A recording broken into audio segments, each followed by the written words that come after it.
ప్రతి వార్త ప్రజల పక్షం. ప్రజా జాగృతి తెలుగు దినపత్రిక. నమస్కారం, వార్తలకు స్వాగతం. ముందుగా ముఖ్యాంశాలు.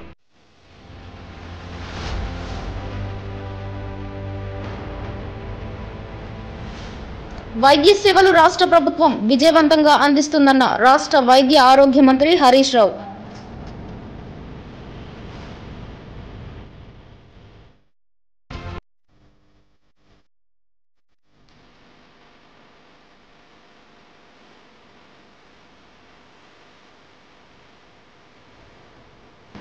అర్హులైన యువతకు ఫిజికల్ ఫిట్నెస్ అర్హత పరీక్ష కోసం సన్నద్ధం చేస్తాం. యువత మత్తు పదార్థాలకు బానిసలు కావద్దు.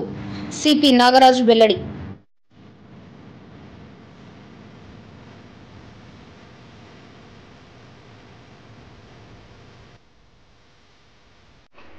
అర్హులైన యువతకు ఫిజికల్ ఫిట్నెస్ అర్హత పరీక్ష కోసం సన్నద్ధం చేస్తామని, యువత మత్తు పదార్థాలకు బానిసలు కావద్దని సిపి నాగరాజు పిలుపునిచ్చారు. మత్తు మిమ్మల్ని మీ కుటుంబాన్ని ఛిద్రం చేస్తుందని సిపి నాగరాజు అన్నారు. తెలంగాణ విద్యార్థి ఉద్యమ వేదిక రాష్ట్ర కోఆర్డినేటర్ రమావత్ లాల్ సింగ్, గిరిజన విద్యార్థి సంఘం జిల్లా అధ్యక్షుడు నేనవర్ చైత్రం రాథోడ్ ఆధ్వర్యంలో నిర్వహించిన యువత మేలుకో నిన్ను నువ్వు ఏలుకో మద్యం మారక ద్రవ్యాలు యువత ఎదుగుదలకు అవరోధాలపై అవగాహన సదస్సు ఖలీల్వాడిలోని న్యూ అంబేద్కర్ భవన్లో నిర్వహించగా ముఖ్య అతిథిగా సిపికేఆర్ నాగరాజు, ఏసీపీ వెంకటేశ్వర్లు, ప్రముఖ neuro psychiatrist, drugs addiction specialist doctor Vishal, Chandamama group of hospitals chairman Biloji Naik, ప్రముఖ న్యాయవాది ఆశ నారాయణ విచ్చేశారు. ఈ సందర్భంగా యువతను ఉద్దేశించి ముఖ్య అతిథి సిపి నాగరాజు మాట్లాడుతూ దేశవ్యాప్తంగా 9 మిలియన్ మంది గంజాయికి అలవాటు పడ్డారని గణాంకాలు చెబుతున్నాయని, తెలంగాణ రాష్ట్ర ముఖ్యమంత్రి మారక ద్రవ్యాలు గంజాయి నిర్మూలన కోసం ఎన్నో అవగాహన కార్యక్రమాలు నిర్వహించి పోలీసు శాఖ ద్వారా ఎక్కడ గంజాయి దొరికినా ఉపేక్షించేది లేదని ఆదేశాలు జారీ చేయడంతో పోలీసు యంత్రాంగం ఆ దిశగా అడుగులు వేసిందని, గంజాయి నిర్మూలన కోసం ప్రజాప్రతినిధులను ఇందులో పాలు పంచుకోవాలని ఆదేశాలు ఇవ్వడం జరిగిందని, యువత ఎవరైనా మత్తుకు బానిసైతే మాకు తెలియజేస్తే వారి జీవితాన్ని మంచి మార్గంలో పెట్టే అవకాశం ఉందని, మీ యొక్క ఫోన్ కాల్తో వారినే కాకుండా వారి కుటుంబాన్ని కాపాడిన వారు అవుతారని అన్నారు. ప్రభుత్వ ఉద్యోగ నోటిఫికేషన్ వేసి త్వరలో ఉద్యోగాలు ఇవ్వనందున యువత కష్టపడి చదివి ఉద్యోగాలు సంపాదించి వారి తల్లిదండ్రులను బాగా చూసుకోవాలని అన్నారు. అర్హత కలిగిన యువతకు పోలీసుల తరపున పోలీసు ఉద్యోగాలకు శిక్షణ ఇస్తామని అన్నారు. యువత సమయాన్ని వృధా చేయకుండా కష్టపడి చదివి ఉద్యోగాలు సాధించాలని కోరారు. అబ్దుల్ కలాం చెప్పినట్టు యువత కలలు కని వాటిని సాకారం చేసుకోవాలని, ఎన్ని ఆటంకాలు ఎదురైనా వెనకడుగు వేయకుండా అంబేద్కర్లా చదివి మీ కుటుంబానికి, దేశానికి బాసటగా నిలవాలని అన్నారు. ఒక దేశం నాశనం కావటానికి కారణం మత్తు పదార్థాలు కారణమని ఏసీపీ వెంకటేశ్వర్లు అన్నారు. యువత చేతిలో మీ భవిష్యత్తు కాదు, దేశ భవిష్యత్తు ఉందని గుర్తించాలి అన్నారు. యువత తలుచుకుంటే ఏదైనా సాధించగలరని, యువత చేతుల్లో దేశ భవిష్యత్తు ఉందని గుర్తు చేశారు. తల్లిదండ్రులు కష్టపడి పనిచేస్తే వారు సంపాదించిన ధనాన్ని ఖర్చు పెడుతూ వారికి చెడ్డ పేరు తీసుకురావద్దని, ఉద్యోగాలు సంపాదించి వారికి చేదోడు వాదోడుగా ఉండాలన్నారు. మాదక ద్రవ్యాల నిర్మూలనకై సిపి నాగరాజు గారితో పాటు విద్యార్థులు సంతకాల స్వీకరణ చేశారు. అలరించిన పాట. మత్తు పదార్థాలు తీసుకుంటే కలిగే నష్టాలపై తల్లిదండ్రుల విలువ తెలుసుకో అంటూ పోలీసు యంత్రాంగంపై పోలీసు కాలాజాత కళాకారిణి జాన్సీత పాటలు యువతను ఆకట్టుకున్నాయి. యువతను వేదిక మీదున్న వారిని అలరింపచేస్తాయి. ఈ కార్యక్రమంలో విద్యార్థి సంఘాల నాయకులు, టీవీయూవీ జిల్లా అధ్యక్షుడు అజయ్, కామారెడ్డి జిల్లా ఇన్ఛార్జ్ నవీన్, నగర అధ్యక్షుడు సందీప్, నర్సగౌడ్, సర్దార్ నాయక్ విద్యార్థులు పాల్గొన్నారు. నచ్చిందా పాట? రియల్గా జాయిన్ అవుతారా? ఉంటానండి. ఓకే. సో గుడ్ న్యూస్ మీ అందరికీ. మా డీజీపీ గారు, గౌరవ డీజీపీ గారు మాకు ఆదేశాలు ఇచ్చారు. నేను ఫ్రీ కోచింగ్ కండక్ట్ చేయబోతున్నాను. దానికి చిన్న టెస్ట్ ఉంటుంది. టెస్ట్ పాస్ అయితే మీ అందరినీ నేను ఫ్రీ కోచింగ్ ఇస్తాను. Ground event and examination. Thank you. ఈనాటి ఇంత చక్కటి ఆర్గనైజ్ చేసిన మత్తు విడాలి, తర్వాత భవిష్యత్తు కోసం యువత మేలుకో నిన్ను నువ్వు ఏలుకో అనే ఒక మంచి నినాదంతో ఆర్గనైజ్ చేసిన విద్యార్థి సంఘ నాయకులు టీబీయూ నాయకులైన రమావత్ లాల్ సింగ్ అండ్ నేనావత్ జైత్రామ్ రాథోడ్, అలాగే విద్యార్థి నాయకులు అజయ్, జిల్లా అధ్యక్షులు నవీన్, సందీప్ అండ్ నవీన్ గౌడ్, కరెక్టేనా? నవీన్ గౌడ నర్సర్, సారీ. అలాగే వేదికను ఆనందిస్తున్న ఈరోజు డాక్టర్ విశాల్ గారు అండ్ ఆశా నారాయణ అడ్వకేట్ గారు, మరియు నా తోటి అధికారి అయిన వెంకటేశ్వర్లు, మరి విద్యార్థులు అందరికీ నా యొక్క నమస్కారాలు.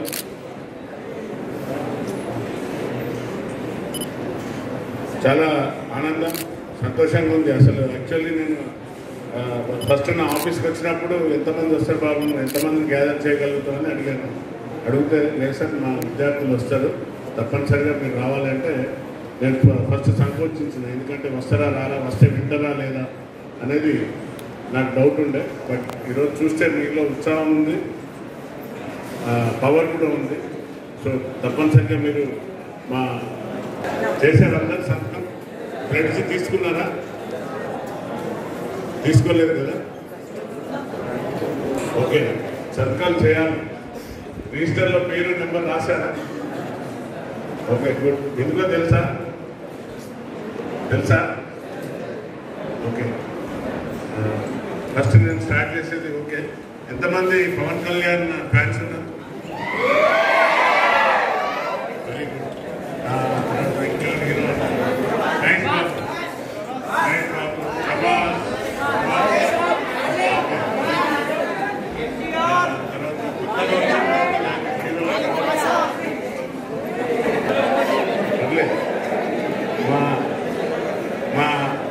మా అమ్మాయి పాడిన పాట మీకు నచ్చుకున్నది మనసులో, దాన్ని బట్టి మీరు అందరూ చేతులు ఎత్తారు.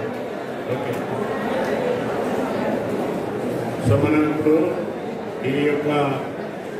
ఈనాటి ముఖ్య విషయం మత్తు వదలాలి. మనకి నిజామాబాద్ నేను వచ్చేసరికి మత్తులో తూగుతున్నారు మన సోదరులందరూ, విద్యార్థి సోదరులు. విద్యార్థులు అంటే ఎవరు? పవర్. విద్యార్థి అంటే, యువత అంటే ఒక దేశానికి ఒక పవర్ అన్నట్టు మా ఏసీపీ గారు చెప్తారు. మీరు ఒక గ్రౌండ్కి వెళ్ళి గ్రౌండ్లో మీరు కాలాన్ని స్పెండ్ చేయండి. ఒకసారి అలవాటు అయిందంటే అది డ్రగ్ కంటే ఎక్కువగా మీకు ఆనందాన్ని ఇస్తుంది. స్పోర్ట్స్ అనేది ఎటువంటి వ్యసనం అంటే, ఒకసారి నీకు అలవాటు అయిందంటే అది నీకు లైఫ్ లాంగ్ నిన్ను వదిలిపెట్టదు ఆ వ్యసనం అనేది. ఈ వ్యసనంతో నీ యొక్క ఆరోగ్యం చెడిపోతుంది, నీ ఫ్యామిలీ చెడిపోతుంది, మీ తల్లిదండ్రులు బాధపడతారు. మీకు మీరు మోసం చేసుకుంటూ మీ తల్లిదండ్రులను మోసం చేస్తున్నారు. మా ఏసీపీ గారు చెప్పినట్టు ఎంతోమంది తల్లిదండ్రులు మొన్న విచారిస్తే, ఒక అతను ఆటో డ్రైవర్, ఒక అతను కార్ డ్రైవర్, ఒక అతను నార్మల్గా టైలర్ షాప్, ఒక అతను హోటల్ రన్ చేస్తున్నారు, ఒక అతను చిన్న లేబర్ డ్యూటీ అంటే లేబర్కి పోతున్నారు డైలీ. వారి పిల్లలు అలవాటు పడ్డారు. వాళ్ళ పిల్లలు పాపం వాళ్ళ తల్లిదండ్రులకు తెలియదు. నా కొడుకు గంజాయి అలవాటు అయిన సంగతి కూడా తెలియదు. మేము పిలిచే వరకు కూడా మేము మాట్లాడుతుంటే ఒక్కొక్కరు ఎంత చేతులు జోడించి ఏడుస్తుంటే దయానీయమైన స్థితి. అంటే వారిని చూసినాక నాకు కూడా కళ్ళకు నీళ్ళు వచ్చాయి, వాళ్ళ తల్లిదండ్రులను చూసినాక. ఎందుకంటే ఇంత మోసం చేస్తున్నారు విద్యార్థులు. మీ తల్లిదండ్రులను మీరు మోసం చేసుకుంటూ వాళ్ళని కూడా మోసం చేస్తున్నారు. నీకోసం అతను మీ తల్లి కడుపుకు అన్నం లేకున్నా, మీ తల్లికి కడుపుకు అన్నం లేకున్నా కూడా మీకోసం ఫీజులు కడుతున్నారు, మంచి డ్రెస్సులు ఇప్పిస్తున్నారు, షూ అంటే షూ, బైక్ అంటే బైక్ ఇస్తున్నారు. మీరేం చేస్తున్నారు? మీ తల్లిదండ్రులను మోసం చేస్తున్నారు. ప్లీజ్ దయచేసి నేను అప్పీల్ చేస్తున్నా కమిషనర్ తరఫు నుండి ఒక ఫాదర్గా, ఒక బ్రదర్గా, ఒక అధికారిగా మీ అందరిని అప్పీల్ చేస్తున్నా. ఎవరు కూడా మత్తు పదార్థాలకు అలవాటు పడకండి. అలవాటు పడి మీ జీవితాలు నాశనం చేసుకోకండి. ఒక గ్రామం నుండి ఒక డాక్టర్ ఏంటంటే ఆదర్శంగా తీసుకుంటాం. ఇక్కడ కూర్చున్న వేదిక మీద కూర్చున్న సోదరుడు బాలూరి నాయక్ గారు, చందమామ గ్రూప్స్ హెల్త్. రాష్ట్ర వైద్య ఆరోగ్య శాఖ మంత్రి హరీష్ రావు అసెంబ్లీలో మాట్లాడారు. వైద్య సేవలు రాష్ట్ర ప్రభుత్వం విజయవంతంగా అందిస్తుందన్నారు. పలు అంశాలపై ఆయన మాట్లాడారు. 94 ఉండేది అధ్యక్ష. బట్ రాష్ట్రంలో ప్రభుత్వ ఆసుపత్రులను బలోపేతం చేసి ఈ కేసీఆర్ కిట్ ప్రవేశపెట్టిన తర్వాత తల్లుల మరణాలు ఈరోజు మనం 63కు తగ్గించడం జరిగింది అధ్యక్ష. సభ్యులు దేశంలో కూడా ఎట్లా ఉంది, దేశ సగటు ఎలా ఉందని అడిగినారు. దేశంలో ఈ తల్లుల మరణాలు దేశ సగటు 113 ఉంటే తెలంగాణలో 63గా ఉందని చెప్పి వారికి మనవి చేస్తా ఉన్నాను. అదేవిధంగా పిల్లలు mortality rate, infant mortality rate కూడా చూస్తే అధ్యక్ష, తెలంగాణ రాష్ట్రం వచ్చినప్పుడు 39 ఉంటే ఈరోజు మనం 23కు దాన్ని తగ్గించుకున్నాం అధ్యక్ష. దేశం యొక్క సగటు 35 అయితే మన తెలంగాణ రాష్ట్రం యొక్క సగటు ఇది 23గా ఉందని చెప్పి మీ ద్వారా గౌరవ సభ్యులకు తెలియజేస్తున్నాను అధ్యక్ష. అంటే ఇవంతా కూడా మనం సాధించడానికి గౌరవ ముఖ్యమంత్రి గారు కేసీఆర్ కిట్ పథకంతో పాటు మౌలిక వసతుల కల్పన, మానవ వనరులను కూడా పెద్ద ఎత్తున పెంచడం జరిగింది అధ్యక్ష. అంటే 305 ఏవైతే ప్రసవ గదులు ఉన్నాయో వాటిని 29 కోట్ల రూపాయలతోని అభివృద్ధి చేయడం జరిగింది. రాష్ట్రంలో 23 కొత్తగా మాతా శిశు సంక్షేమ ఆసుపత్రులను 407 కోట్ల రూపాయలతో నిర్మించడం జరిగింది.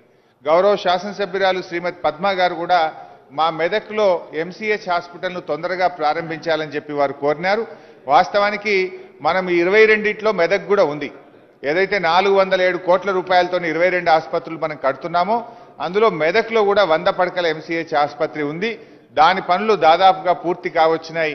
వచ్చే ఒక 30-45 డేస్, ఒక నెలలోపు మీ మెదక్ ఆసుపత్రి పనులు కూడా పూర్తి చేసి సేవలు అందుబాటులోకి తెస్తామని మీ ద్వారా గౌరవ శాసనసభ్యురాలు పద్మా గారికి తెలియజేస్తున్నాం. వారు అట్లే అక్కడ ఒక ఎస్ఎన్సీయూ పెట్టాలి, ఎక్విప్మెంట్ కావాలని కూడా పద్మా గారు అడిగారు. తప్పకుండా ఒక ఎస్ఎన్సీయూను, మీకు అవసరమైన పూర్తి ఎక్విప్మెంట్ను, డాక్టర్లను అందరినీ, మొత్తం సిబ్బందిని కూడా ఎంసీహెచ్ ఆసుపత్రికి రిక్రూట్మెంట్ కూడా చేసి పూర్తి స్థాయిలో మెదక్లో ఈ ఎంసీహెచ్ ఆసుపత్రి ద్వారా సేవలు అందిస్తామని వారికి తెలియజేస్తున్నాను అధ్యక్ష. అదేవిధంగా పద్మా గారు న్యూట్రిషన్ కిట్ గురించి కూడా అడిగారు అధ్యక్ష. ఇది గౌరవ ముఖ్యమంత్రి కేసీఆర్ గారు ప్రవేశపెట్టిన కొత్త పథకం. ఈసారి బడ్జెట్లో దీనికి నిధులు కూడా, డబ్బులు కూడా పెట్టినాం.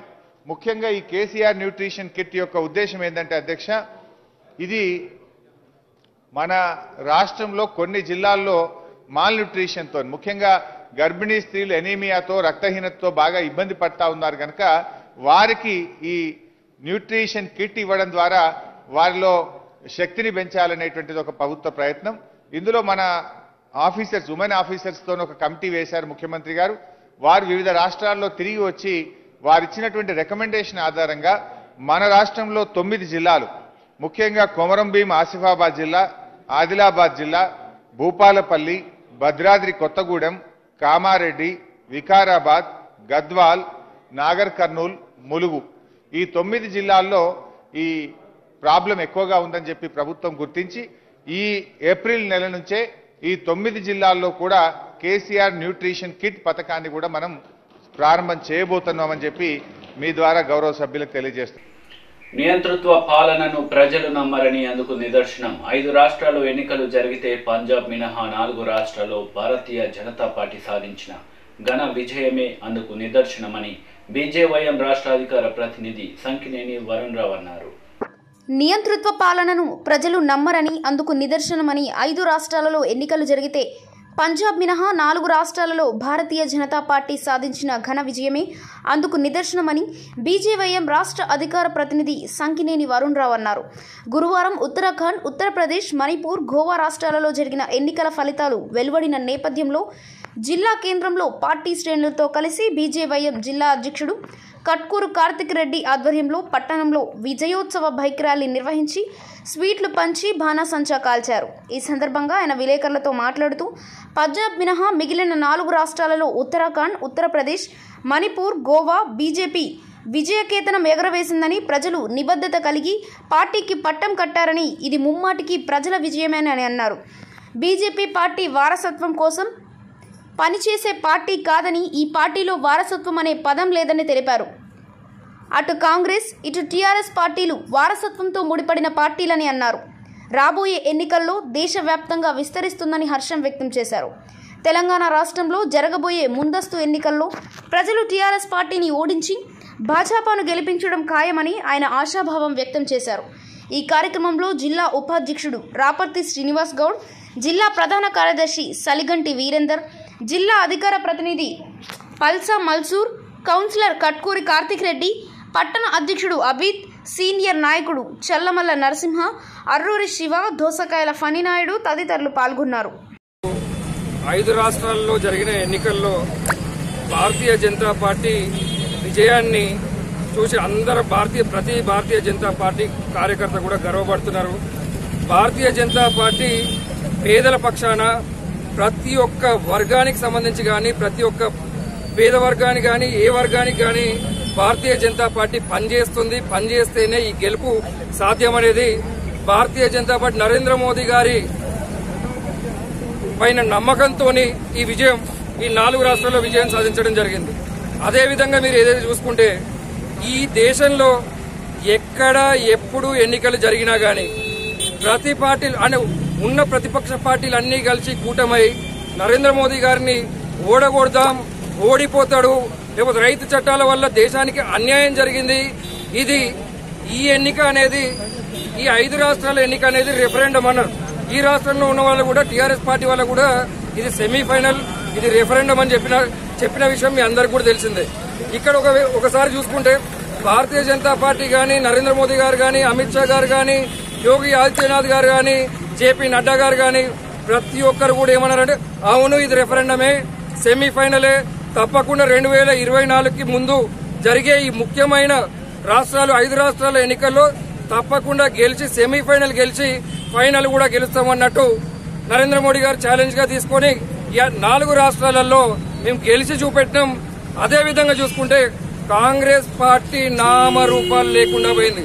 అంటే 125 ఏళ్ల చరిత్ర కలిగిన కాంగ్రెస్ పార్టీ అని, లేకపోతే 70 ఏళ్లు మేమే పాలించడమని, లేకపోతే ఇంకో ఎప్పటికైనా కాంగ్రెస్ కి ఏమీ కాదని మీరు చూస్తూనే ఉన్నారు. కాంగ్రెస్ ఉన్న చోట్ల కాంగ్రెస్ కుప్ప కూలిపోయి వాళ్ళకి డిపాజిట్లు కూడా రాకుండా వేరే పార్టీ అధికారంలోకి రావడం జరిగింది. అదే భారతీయ జనతా పార్టీ ఉన్న దగ్గర భారతీయ జనతా పార్టీ మళ్లీ యూపీలో చూసుకుంటే ఎప్పుడు కూడా ఒక పార్టీ వస్తే ఆ పార్టీ మళ్లీ రెండోసారి రావడం ఇప్పటివరకు చరిత్రలో లేదు.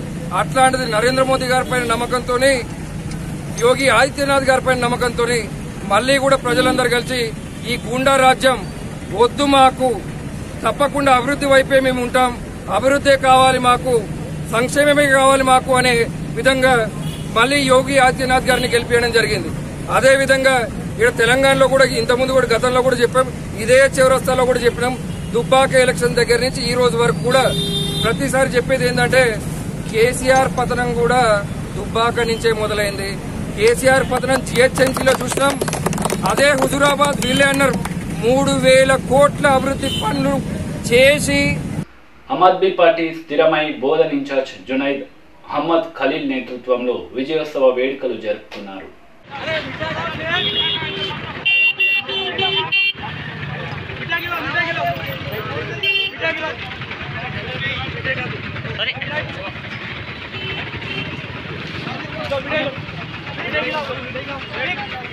आम आदमी पार्टी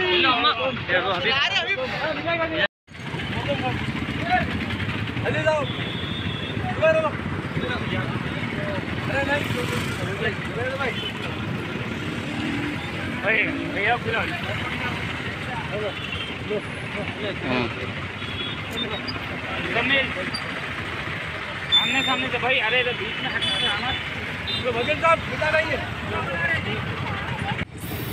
आज पंजाब के अंदर पंजाब की आवाम ने एक तारीखी मिसाल कायम की है। पंजाब की आवाम ने, एक आम आदमी ने पंजाब के अंदर भारी अक्सरियत के साथ आम आदमी पार्टी को कामयाब करा है। आज आवाम जान चुकी है, आवाम काम की बुनियाद के ऊपर, काम के ऊपर आज आगे बढ़ने के लिए तैयार है। आपको जानकर हैरानी होगी, पंजाब के अंदर जो सीएम कैंडिडेट चन्नी साहब थे, उनको हराने वाले एक आम इंसान जो मोबाइल शॉप के अंदर टेक्नीशियन का काम करने वाले, एक आम आदमी ने एक पहाड़ जैसा सीएम कैंडिडेट को हराया। आज हर आदमी को चाहिए कि आप सब लोग आम आदमी पार्टी ज्वाइन करें।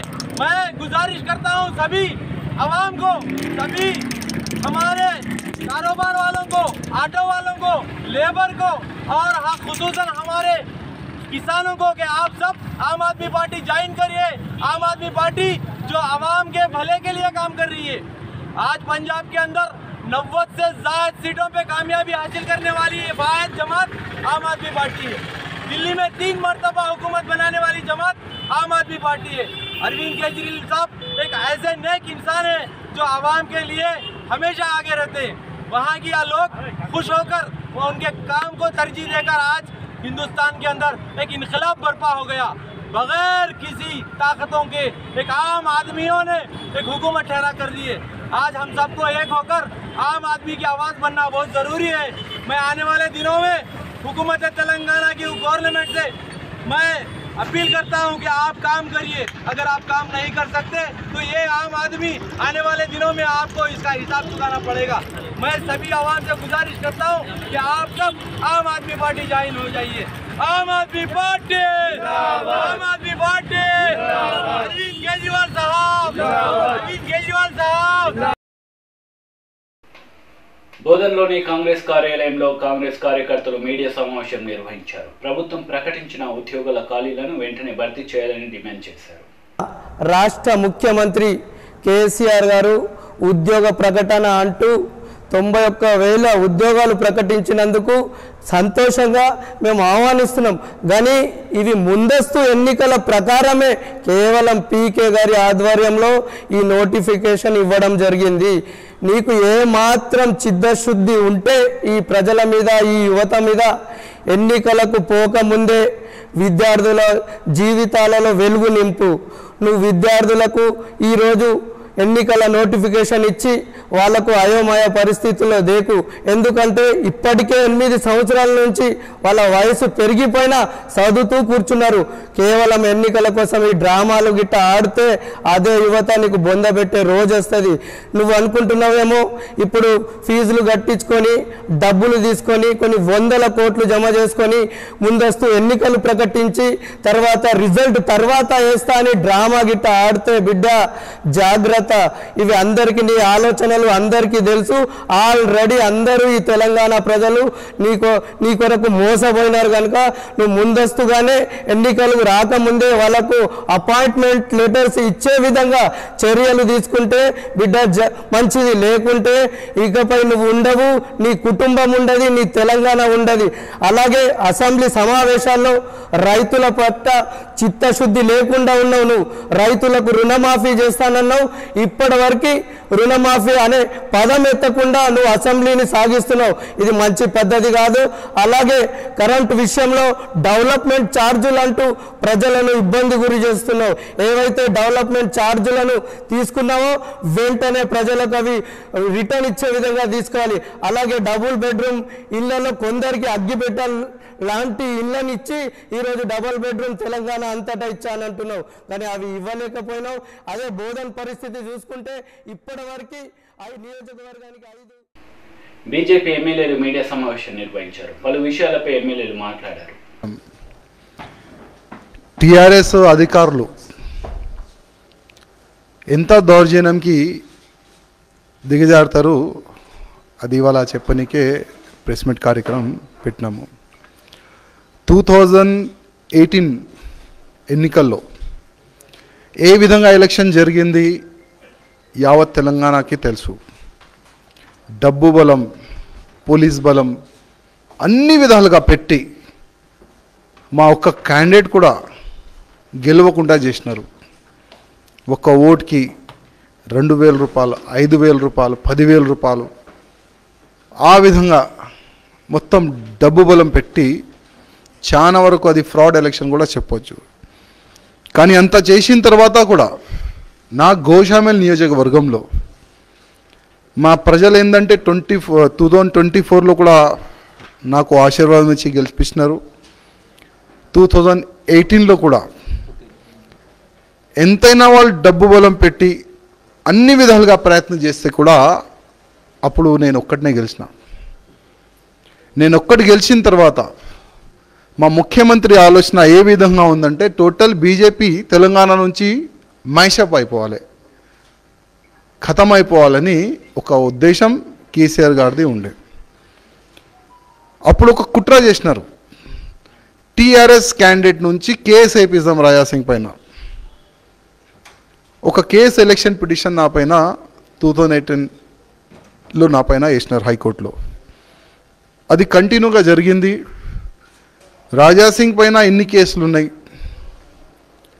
కొన్ని కేసులు అయినా చూపెట్టలేదు, ఆ విధంగా కుట్ర చేసినారు. నా పైన ఎన్ని కేసులు ఉన్నాయి నేను టోటల్ ఎలక్షన్ కమిషనర్కి నేను చూపెట్టిన, అఫిడేవిట్లో పెట్టినా. నేను 47 కేసు ఆ సమయంలో ఉండే. నేను డీజీపీ గారికి కమిషనర్ గారికి ఎలక్షన్కైనా ముందు ఒక లెటర్ కూడా రాసిన, ఒక లేఖ. డీజీపీ గారు కమిషనర్ గారు నా పైన ఎన్ని కేసులు బుక్ ఉన్నాయి, అసలు ఎన్ని కేసులు నా పైన మీరు పెట్టినారు తెలియక అది నాకు ఇవ్వండి అని లెటర్ పెట్టిన తర్వాత కూడా అప్పుడు ఒక కేసు డీటెయిల్ కూడా వాళ్ళు ఇవ్వలే నాకు. దాని తర్వాత మా లీగల్ టీంతో మాట్లాడి ఒక అడ్వకేట్ బృందం తయారు చేసి ప్రతి ఒక్క పోలీస్ స్టేషన్ పంపించి అన్ని కేసులు మేమే కలెక్ట్ చేసినాం. కలెక్ట్ చేస్తే దాదాపు 47 కేసులు మా దృష్టికి వచ్చింది. తెలంగాణలోనే 47 కేసెస్, ఇంకా మిగతా వేరే వేరే స్టేట్లో కూడా ఒక 4-5 కేసెస్ ఉన్నాయి. పంపించినారు. జరిగింది అన్యాయం, మేము తప్పు చేయలేదు, మాకు న్యాయం చేయండి అని రాష్ట్ర సర్వోన్నత న్యాయస్థానంలో అప్పీల్ వేసుకోవడం జరిగింది. ఎంత దురదృష్టం అంటే కోర్టు నోటీసులు ఇవ్వమని చెప్పింది. పార్టీ ఇన్ పర్సన్గా మీరు వెళ్ళి అసెంబ్లీ సెక్రటరీ గారికి నోటీసులు సర్వ్ చేయండి, హైకోర్టు రిజిస్ట్రీ నుంచి మేము కూడా పర్సనల్గా నోటీసులు పంపిస్తాం, రాష్ట్ర శాసనసభ కార్యదర్శికి మీరు నోటీసులు ఇచ్చిరండి అని చెప్పి పంపించినారు. అధికారికంగా పాస్ ఉన్నటువంటి నా అఫీషియల్ పిఏని రాష్ట్ర శాసనసభ కార్యాలయ ప్రాంగణానికి హైకోర్టు ఇచ్చినటువంటి ఆర్డర్ తీసుకొని నోటీస్ సర్వ్ చేయడానికని పంపిస్తే సుమారు 3 గంటల సేపు పోలీసుల చేత గేటు బయటనే ఆపి, at the same time high court registry నుంచి వచ్చినటువంటి బెయిలిఫ్ ఎవరైతే ఉంటారో వారు కూడా నోటీస్ సర్వ్ చేయడానికి వచ్చినటువంటి వాళ్ళు 2.5-3 గంటలు నిల్చొని మమ్మల్ని లోపలికి రానివ్వట్లేదు అని నిన్న జడ్జి గారి ముందుకు తీసుకెళ్లి విషయాల్ని ప్రస్తావించడం జరిగింది. సభనేమో ప్రజలు ఎన్నుకున్నటువంటి ప్రజాప్రతినిధులు కూర్చునేటువంటి సభ, దానికి ఒక అధికారి ఉంటారు, సెక్రటరీ గారు. ఆ సెక్రటరీ గారు రాష్ట్ర సర్వోన్నత న్యాయస్థానం ఇచ్చినటువంటి ఉత్తర్వులని తీసుకోవడానికి పోలీసు వాళ్ళని అడ్డం పెట్టి నిరాకరించుతాడు. మీ ఎమ్మెల్యే గారిని సస్పెండ్ చేశాం కాబట్టి పిఏలు కూడా ఎవరు శాసనసభ ప్రాంగణంలోకి రావద్దు అని చెప్పి ఆపుతారు. అయ్యా దయగల ధర్మప్రభువులారా, మీరిచ్చిన ఉత్తర్వులని గేటు లోపలికి కూడా రానియకుండా గేటు బయటనే ఆపినరు. ఆయనను సమన్ చేయండి, ఆయనకు వారెంట్ ఇవ్వండి, మా వాదన వినండి, మమ్మల్ని సస్పెండ్ చేసినటువంటి ప్రొసీడింగ్ కాపీని ప్రజల ముందు ఉంచండి, ఎందుకంటే మేము ప్రజల చేత ఎన్నుకోబడినటువంటి ప్రజాప్రతినిధులం అంటే కోర్టు వారు కూడా ఆర్గ్యుమెంట్ చెప్పమన్నారు. న్యాయం జరుగుతుంది అనేటువంటి ఒక ఆశతో. వార్తలు ముగించే ముందు ముఖ్యాంశాలు మరోసారి.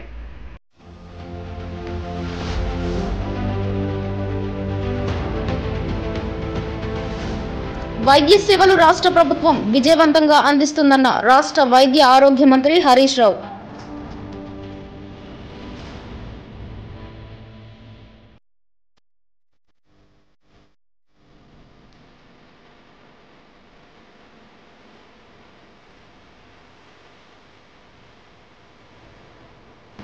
అర్హులైన యువతకు ఫిజికల్ ఫిట్నెస్ అర్హత పరీక్ష కోసం సన్నద్ధం చేస్తాం, యువత మత్తు పదార్థాలకు బానిసలు కావద్దు, సిపి నాగరాజు వెల్లడి.